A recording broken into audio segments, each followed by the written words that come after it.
minutos, vamos tratar aqui de um assunto que diz respeito à vida de todos nós, a questão da qualidade do atendimento médico.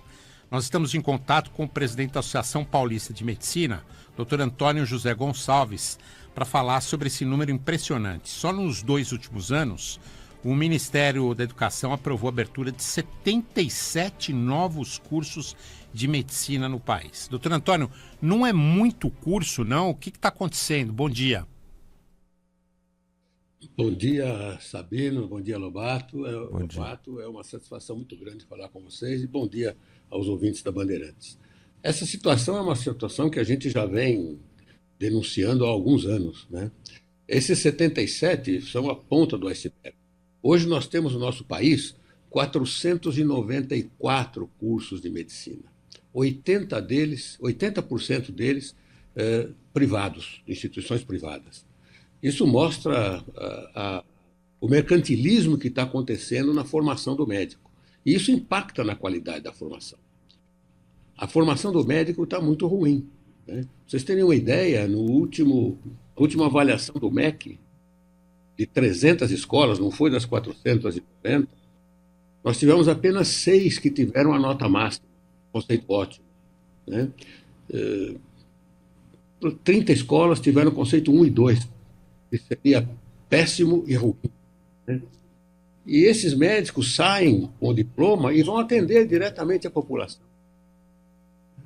Veja, nos Estados Unidos nós temos 180 escolas médicas, com uma proporção de médicos para 1.000 habitantes de 2,8, 2,9 por 1.000 habitantes, que é o recomendado pela OMS, né? Na Índia, né, é o único país com 1,4 bilhão de habitantes, é o único país que supera o Brasil. O Brasil é o vice-campeão em número de escolas médicas. E essa abertura desordenada, que começou a partir de 2013 com o programa Mais Médicos, e também com muitas autorizações dadas pelo judiciário para que as escolas funcionassem, né, nós chegamos a esta situação. Hoje a situação é gravíssima, né? A residência médica, que é um passo importante na formação do médico, e nós tínhamos vagas para todos, até 20 anos atrás, nós tínhamos vagas para todos os residentes. Formavam-se aproximadamente 20 mil médicos e tem 20 mil vagas para R1. E a residência médica é fundamental na formação do especialista. Hoje, vão se formar, com essas 494 escolas soltando 600 alunos em média cada uma, vão se formar 50 mil médicos por ano. E as vagas de residência não subiram. Então, veja, hoje a qualidade não é boa. Essas escolas não têm professores, não têm hospital, né? Essas escolas são autorizadas a funcionar sem ter um hospital, né? Não tem uma infraestrutura mínima formada. Como assim? Esses médicos não são treinados na prática? Eles não passam por residência e vão medicar? Exatamente. Eles não têm uma prática adequada. Se tem, é uma prática em hospitais conveniados com essas empresas de ensino, né? Sem a estrutura, sem corpo docente, sem um instrutor para realmente ensinar os alunos que lá estão como é que se examina um doente, como é que se tira uma história clínica, quais são os exames que devem pedir. E isso vem acontecendo no Brasil inteiro. Doutor Antônio, hoje é uma responsabilidade ou um papel do hospital, no momento da contratação, medir a qualidade do médico que está contratando? Por exemplo, eu, quando procuro um pronto-socorro, devo confiar que o hospital que eu procurei fez o papel dele? Teoricamente, sim. Existem alguns hospitais de melhor nível, no nosso estado, por exemplo, na nossa capital, né, que optam por contratar apenas especialistas que tenham o título de especialista dado pela Sociedade de Especialidade. Isto, sim, é uma chancela na qualidade do médico, né? O que acontece é que, muitas vezes, o médico se forma e vai trabalhar. E, muitas vezes, ele vai numa UBS, que é a porta de entrada para ele, né? Ele não vai conseguir trabalhar num hospital de alto nível logo no início da sua carreira, né? E quem vai nessas unidades de saúde públicas é o pessoal de mais baixa renda, né? E que sofre as consequências dessa formação inadequada. Quer dizer, isso, além de tudo, é uma injustiça social, né? Porque faz com que essas Exatamente. pessoas de baixa renda sejam as mais prejudicadas. Só se salva, se livra disso quem vai pagar médico particular, quem vai pagar um hospital mais caro, quem vai pagar um convênio mais caro. É isso, né, doutor Antônio? Infelizmente, nós temos dois tipos de medicina no nosso país. Infelizmente, né?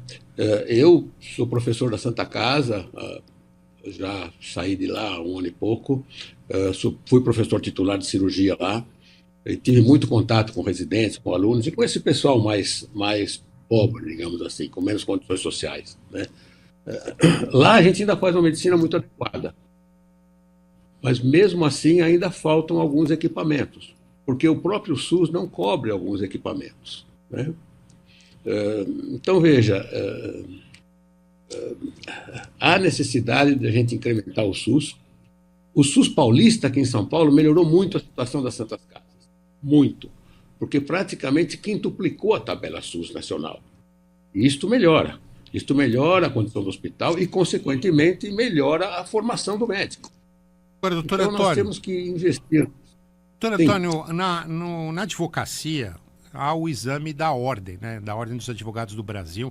Nenhum advogado formado, nenhum bacharel em direito se torna advogado antes de conquistar esse número de ordem, essa autorização para poder advogar. Não seria o caso também desse tipo de exame para os médicos? É o que está sendo chamado de OAB dos médicos, né? Exatamente, Lopato. E nós estamos brigando por isso já há alguns anos. Existem várias solicitações, desde 2008, que as entidades médicas vêm brigando pelo exame de proficiência, né? Isso hoje eu acho que é fundamental. Existe um projeto no Senado, existem 9 projetos na Câmara Federal. Esse do Senado já está caminhando bem. Nós já fomos lá algumas vezes, já houve audiências públicas, e nós estamos pedindo, as entidades médicas estão unidas nessa reivindicação, de que o médico, ao se formar, tenha o seu conhecimento não presumido, mas aferido por uma prova de qualidade, da mesma maneira que a OAB faz isso. Há um lobby contra isso, é isso, professor? Porque, veja, uma escola que vai reprovar 50%, 40%, você acha que essa escola, o pai vai pagar o curso para o médico? Ou para o aluno, desculpe. Entendeu? Não vai. Então, elas vão se fechar se isso acontecer, né? Então, veja, essa acho que é a saída que a gente vê mais urgente. Então, há necessidade absoluta de nós aprovarmos esse projeto no Senado. Eu acho que falta pouco para isso. E o apoio da imprensa é fundamental para que isso aconteça. Doutor, o senhor comentou que o Brasil é o vice-líder no ranking de médicos por habitante ou algo do tipo. Hoje, já há o desemprego para médicos, porque eu cresci ouvindo que talvez a única profissão que você nunca estaria desempregado é a de médico, porque é fundamental. Já está tendo desemprego? Já começa a ter, sim, né? Já começa a ter dificuldade em se conseguir plantões, porque, veja, além de nós termos um índice de médicos já superior, ele está no índice da OMS por enquanto, mas daqui 10 anos nós vamos ter o dobro, nós vamos ter 6 médicos por 1.000 habitantes. É absurdo isto, né? Os Estados Unidos têm 3, como eu já disse, né? Então isso já vem acontecendo, né? E isso precisa ser, de alguma maneira, combatido. O problema maior nosso não é o número de médicos, né? Primeiro é a qualidade. E segundo, é a má distribuição de médicos. Nós temos zonas vazias de assistência médica. Aqui no estado de São Paulo, se a gente pegar a região ali do Vale do Ribeira, é muito ruim. Se a gente pegar médicos da região norte no Brasil, nós vamos ter meio médico por 1.000 habitantes. Veja a discrepância que existe. O senhor disse que o Mais Médicos, aquele programa federal, no segundo governo Lula, né, que iniciou esse processo de deterioração da carreira de médico, ou pelo menos do ensino médico. Por quê, hein?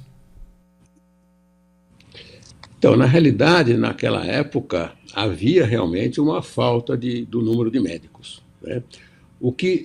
E na lei do Mais Médicos, né, para se preservar a qualidade, está escrito, se não me engano, no artigo 5 dessa lei, né, que para cada vaga criada na graduação seria criada uma outra vaga de residência médica. E isso não aconteceu, né?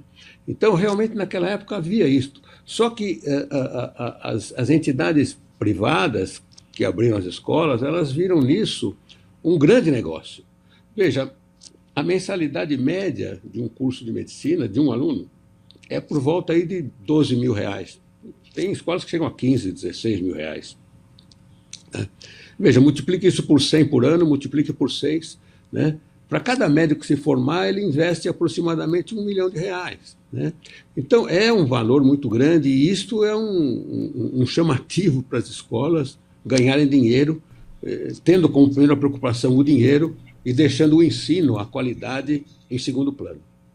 Doutor, o Brasil, sempre que aparece algum novo ranking anual na qualidade de faculdades de medicina, tem algumas que costumam estar entre as 10 primeiras da América Latina. A Universidade de São Paulo, a Unifesp, que é a Federal de São Paulo, a Federal de Minas Gerais também sempre muito bem ranqueada, a Unicamp em Campinas. A USP foi a primeira que eu mencionei aqui.